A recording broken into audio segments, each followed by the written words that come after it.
کانوائے کہ جس کو اتنا اہتمام کر کے آپ لے کر جا رہے تھے، آپ اسے تحفظ دینے میں ناکام رہے۔ کیا امن جرگے سے امن وہاں پر ہوگا یا حکومتی ریٹ جب وہاں پر قائم ہوگی تب امن ہوگا؟ مجلس وحدت مسلمین اس ملک کی وہ شیعہ جماعت ہے، عمران خان صاحب کے ساتھ اگر ہمارا کوئی اس میں ایک ہم آہنگی ہے، انڈرسٹینڈنگ ہے ملک کی مفاد کے حوالے سے، تو کے پی حکومت کی تو ہم مخالفت کرتے ہیں۔ یہ ویڈیو عراقی پرفیوم ابو الفضل کے تعاون سے پیش کی جا رہی ہے، جو کہ پاکستان میں لانچ ہو چکا ہے۔ بہترین خوشبو ہے اور اسے ابو الفضل اس لیے کہا جاتا ہے کیونکہ حرم حضرت عباس میں یہی خوشبو استعمال کی جاتی ہے۔ آرڈر کرنے کے لیے واٹس ایپ نمبر پر رابطہ کیجیے۔ بسم اللہ الرحمن الرحیم، السلام علیکم مومنین کرام، امید ہے آپ سب خیر و عافیت سے ہوں گے۔ گزشتہ دنوں ایک موضوع جس پر ملک بھر میں بلکہ عالمی سطح پر بہت زیادہ بات ہوئی، اور وہ موضوع تھا پارا چنار میں جو ظلم و بربریت کا سلسلہ دیکھا گیا۔ پہلے تو اس پر بات نہیں ہو رہی تھی، سینکڑوں لوگ لقمہ اجل بنے، اور پھر بربریت کی انتہا اس وقت ہوئی کہ جب 2 جوانوں کو نعرہ تکبیر کے ساتھ ذبح کر دیا گیا۔ اس کے بعد میڈیا پر بھی بات ہونا شروع ہو گئی، پاکستان کے نیشنل میڈیا پر بھی اس حوالے سے بات ہوئی، اور اسی ظلم کے پیش نظر اکابرین ملت نے، شیعہ علماء نے اپنی ذمہ داری سمجھتے ہوئے ملک بھر میں پارا چنار کے مظلوم مسلمانوں کے حق میں دھرنوں کا انعقاد کیا، پرامن احتجاج کیے گئے۔ اسی حوالے سے آج ایک انتہائی اہم شخصیت ہمارے ساتھ موجود ہیں جنہوں نے خصوصی طور پہ لاہور کے دھرنے میں بڑا اہم کردار ادا کیا، بڑی ہمت کے ساتھ، استقامت کے ساتھ اپنا وقت دیا۔ میری مراد جناب وائس چیئرمین مجلس وحدت المسلمین قبلہ علامہ احمد اقبال رضوی صاحب میرے ساتھ موجود ہیں۔ قبلہ بہت شکریہ آپ کے وقت کا۔ سوال کا آغاز کریں گے کہ شیعہ علماء نے دھرنے دیے، اس کے بعد وہاں پر امن جرگہ ہو گیا، دھرنے ختم ہو گئے، لیکن آج سنا تھا کہ پہلا کانوائے وہاں سے چلے گا، لیکن وہ کانوائے نہیں جا سکا، اس میں ایک افسوسناک سانحہ ہوا۔ اس حوالے سے آپ مومنین کو ذرا آگاہ کیجئے، وہ کیا معاملہ ہوا وہاں پر؟ شکریہ علی بھائی۔ پہلے تو میں آپ کا شکریہ اس لحاظ سے بھی ادا کروں کہ آپ اہم موضوعات کے اوپر ماشاءاللہ بر وقت جو ہیں وہ اپنی جو بریفنگ دیتے ہیں، لوگوں کو گائیڈ کرتے ہیں۔ جو یہ سانحہ ہے ہمارے پارا چنار کے حوالے سے اور جو کچھ آج ہوا، یہ واقعی انتہائی افسوسناک ہے، اور یہ حکومت کی ریٹ کے اوپر ایک سوالیہ نشان ہے، لا اینڈ فورسز کے اوپر ایک سوالیہ نشان ہے، ہماری پاک فوج کے اوپر سوالیہ نشان ہے کہ وہ کانوائے کہ جس کو اتنا اہتمام کر کے آپ لے کر جا رہے تھے اور آپ نے مکمل اسے تحفظ دیا تھا، آپ اسے تحفظ دینے میں ناکام ہیں افسوس کے ساتھ۔ جی، اور آج جو ہے وہ ڈی سی صاحب جو ہیں وہ زخمی ہیں، 6-7 افراد جو ہیں اس میں زخمی ہیں۔ کانوائے روک کر آپ دہشت گردوں کو کیا پیغام دینا چاہتے ہیں؟ آپ کو چاہیے تھا کہ اپنی ریٹ کو قائم کرتے، جی، اور کانوائے جب آپ لے کر جا رہے ہو، اور مسلسل آپ دیکھ رہے ہیں کہ سوشل میڈیا بھرا پڑا ہے جس میں دہشت گرد جو ہیں وہ دھمکیاں دے رہے ہیں کہ ہم یہاں سے کانوائے نہیں گزرنے دیں گے، بالکل، ہم کانوائے کو لوٹیں گے اور یہ کریں گے اور وہ کریں گے۔ تو بہرحال انہیں چاہیے تھا کہ کانوائے جب آپ لے کر جا رہے ہیں تو تمام علاقے کو آپ کو کور کرنا چاہیے تھا سیکیورٹی کے حوالے سے، اور کانوائے کے اندر بھی آپ کے پاس اتنی نفری ہونی چاہیے کہ جو کانوائے کی حفاظت کر سکے، جس سے نظر آتا ہے کہ صوبائی حکومت اور ہماری وفاقی حکومت لا اینڈ فورسز جو ہیں اس کو تحفظ دینے میں کانوائے کو ناکام رہی ہیں، اور یہ بہرحال بہت بڑا المیہ ہے۔ اسی سے میں آپ سے ایک سوال پوچھوں گا کہ آپ سمجھتے ہیں کہ کیا امن جرگہ پارا چنار کی اس مسئلے کا حل ہے؟ کیا امن جرگے سے امن وہاں پر ہوگا یا حکومتی ریٹ جب وہاں پر قائم ہوگی تب امن ہوگا؟ دیکھیں، کوئی بڑی سے بڑی جنگیں بھی جو ہیں نا، جی، بالآخر مذاکرات کے ٹیبل پہ آپ کو بیٹھنا پڑتا ہے، اور میں سمجھتا ہوں کہ شیعہ سنی وہاں پر صدیوں سے ایک ساتھ رہتے چلے آئے، اور شیعہ سنی ایک ہی رسول کے ماننے والے، ایک ہی خدا کے ماننے والے، لہٰذا ان کے درمیان تو یہ ڈفرینسز ہونے نہیں چاہیے تھے، لیکن بہرحال چند لوگوں کی نادانی کی وجہ سے، جہالت کی وجہ سے، بین الاقوامی اور ملکی بعض قوتوں کی طرف سے، شیطانی قوتوں کی طرف سے جو یہ شیعہ سنی مسئلہ کریٹ کرنے کی کوشش کی گئی، یا 2 علاقوں کے اندر جو مسئلہ تنازع کریٹ کرنے کی کوشش کی گئی، جی، اور پھر اس کے نتیجے میں جنگیں ہوئیں اور دہشت گردی ہوئی۔ بہرحال اس تمام چیزوں کے نتیجے میں جو 2.5 ماہ سے 3 ماہ سے روڈ بنتی ہے، اور جو ایک انسانی المیہ نے جنم لیا پورے کرم کے اندر، بالخصوص پارا چنار کے اندر، جی، تو ظاہر ہے کہ اب یا تو ہم مزید خون ریزی کی طرف جاتے، ٹھیک، کہتے ہوئے لڑتے رہو تم لوگ اور جو غلبہ پا لے گا وہ جو ہے کامیاب ہو جائے گا۔ نہیں، ہمیں جو ہے وہ چاہے شیعہ ہو یا سنی ہے، ہر فرد کی جان قیمتی ہے، مسلمان ہونے کی حیثیت سے، ٹھیک، انسان ہونے کی حیثیت سے، پاکستانی ہونے کی حیثیت سے، لہٰذا اس کا رائے حل کیا تھا؟ بات چیت، ٹھیک ہے نا، ٹھیک، ٹیبل ٹاک، جی، مذاکرات، جرگہ جو وہاں کا ایک کلچر ہے، جرگے سے ہی مسئلے وہاں پر حل ہوتے ہیں. ٹھیک، جرگے نے فیصلے کرنے تھے جی، اور حکومت نے اپنی رٹ قائم کرنی تھی ان فیصلوں کے مطابق. ٹھیک، اب جرگے نے اپنا فیصلہ دے دیا، حکومت اپنے فیصلہ منوانے میں ناکام رہی ہے، اپنی رٹ منوانے میں ناکام رہی ہے.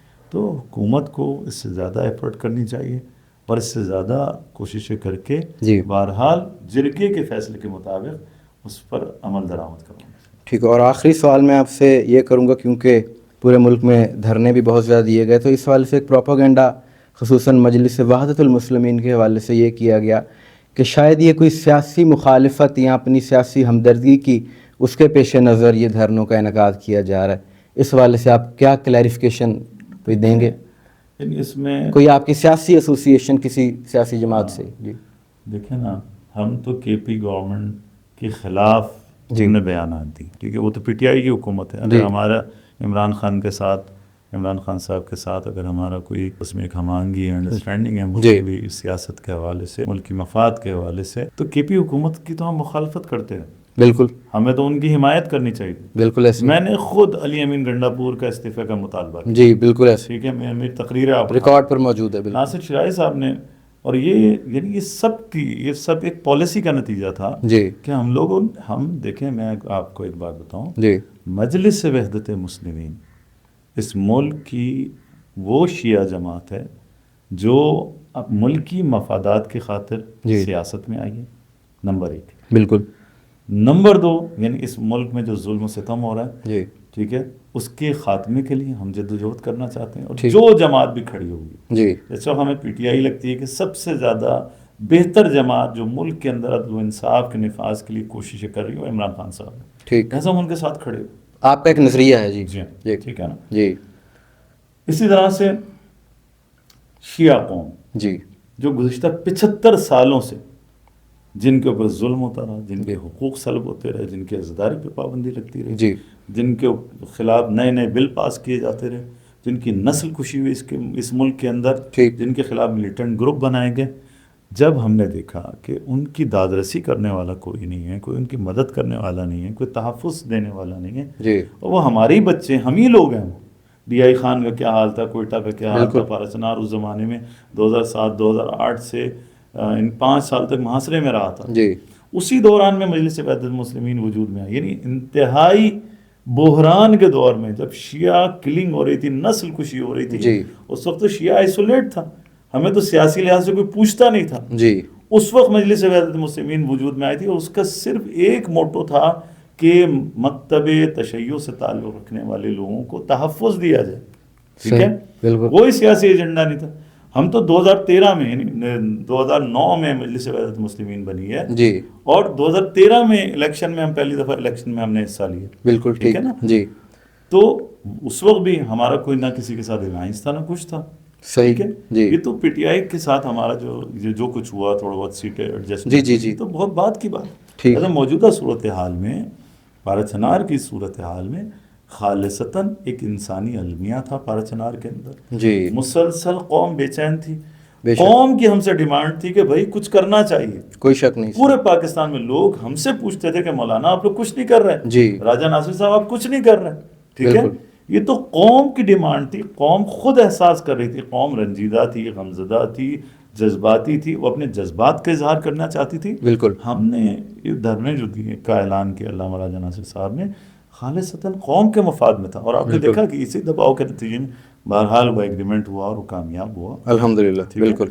تو ہمارا کوئی سیاسی ایجنڈا نہیں ہے. پی ٹی آئی کی حکومت کے پی میں اس نے ہمارے ساتھ کوئی تعاون نہیں کیا. ہمارا وہاں پہ میئر موجود ہے، تحصیل چیئرمین آغا مزمل، ٹھیک ہے، جو اتنے بھاری مینڈیٹ کے ساتھ وہاں پر آئے. صحیح. کوئی ہمارا کسی کے ساتھ الائنس نہیں تھا. بھاری مینڈیٹ کے ساتھ وہاں پر آیا ہے، اپنی بیس کے اوپر آیا ہے، شیعہ بیس کے اوپر آیا ہے. اس کے ساتھ ایک پائی کا کے پی حکومت کا تعاون نہیں جب سے وہ بنا ہے. جی. اور پی ٹی آئی کی حکومت ہے، تو ہم تو الٹا ان سے گلہ مند ہیں اس حوالے سے. بالکل ٹھیک ہے. جی. تو اور پھر خود پارچنار کے حوالے سے مسلسل آپ راجہ صاحب کی اسپیچز اٹھا کے دیکھیں، میری دیکھیں، ناصر شاہی صاحب کی دیکھیں، دیگر قائدین کی دیکھیں، ہمارے MNA صاحب کی دیکھیں، سب مسلسل ان کے خلاف بات کرتے رہیں گے. تم لوگوں کی نااہلی کی وجہ سے یہ سب کچھ ہو رہا ہے. اگرچہ کہ وفاق بہت بڑی ذمہ دار ہے اس کی، لیکن آپ لوگوں کو بری الذمہ نہیں کیا جا سکتا. جی کوئی سیاسی ایجنڈا نہیں ہے. ہماری سیاست اس ملک میں امن و امان کی ہے، ہماری سیاست اس ملک میں شیعہ سنی کے تحفظ کی ہے، بالخصوص آل محمد کے چاہنے والوں کی جو کے خلاف جو کچھ ہو رہا ہے اس ملک کے اندر، ان کو تحفظ دینے کے حوالے سے. پارا چناری ہمارے دل ہیں، ہمارے قلب ہیں، ہمارے وجود کا حصہ ہیں. ہم انہیں تنہا نہیں چھوڑ سکتے. ایسا نہیں ہو سکتا کہ آپ پارا چناریوں کو آئسولیٹ کرو اور جو کچھ ان کے ساتھ کرو. نہیں، پورا پاکستان ان کے ساتھ کھڑا ہوگا. کراچی میں ہم نے 2 شہید دیے ہیں پارا چنار کے لیے. جی علامہ حسن ظفر صاحب کے اوپر ظلم کیا گیا ہے. پارا چنار کی ہماری مائیں بہنیں روڈوں پہ آگے بیٹھی پورے پاکستان میں پارا چنار کے حق میں. لہٰذا میں پارا چنار کی ماؤں بہنوں کو بھی یہ کہتا ہوں، آپ تنہا نہیں ہوں. گورنمنٹ کو بھی کہتا ہوں، کبھی یہ نہیں سمجھنا کہ تم کوئٹہ کے اندر ظلم کرو گے ہمارے شیعوں کے اوپر یا ظلم کرو گے پارا چنار کے اوپر تو ہم خاموش رہیں گے، بلکہ پورا پاکستان ان کے ساتھ کھڑا ہوگا. پورا پاکستان کھڑا ہوگا ان کے ساتھ. سلامت رہیں. جی مومنین، آپ گفتگو سماعت فرما رہے تھے. قبلہ کی بہترین انداز میں انہوں نے تمام حقائق سے آگاہ کیا اور یہ بات بھی واضح کر دی کہ ان کا مقصد صرف اور صرف قوم کے لیے آواز اٹھانا ہے. آپ کی اس حوالے سے کیا رائے ہے کمنٹس میں ضرور بتائیے گا. مجھے دعا میں یاد رکھیے گا. السلام علیکم ورحمۃ اللہ.